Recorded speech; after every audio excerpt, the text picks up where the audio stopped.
Hey guys, it's Shannon. So I kind of have a thrifted repurposing project for you today. My mom actually gave me this.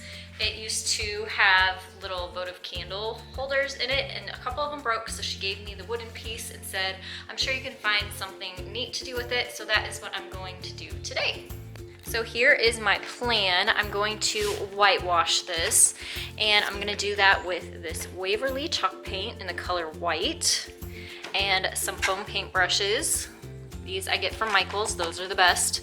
And then I've got succulent picks from the Dollar Tree, as well as some Spanish moss from the Dollar Tree. The only other thing that I'm going to grab for this is some wire cutters for the stems of these, and a glue gun and glue sticks.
I always have so much fun repurposing projects like this, and it just turned out super cute for this little shelf I have, but it would be great in the center of a coffee table or a dining room table. And you could also even create your own like this out of a 2x4 and drilling out some holes in it. I hope that this project inspired you. If it did, make sure to give it a thumbs up. Hit the subscribe button. I do DIY tutorials every Monday, Wednesday, and Friday. Also hit that bell so that you get notified when my videos do go live. And I will see you all next time. Thanks so much for watching. Bye guys.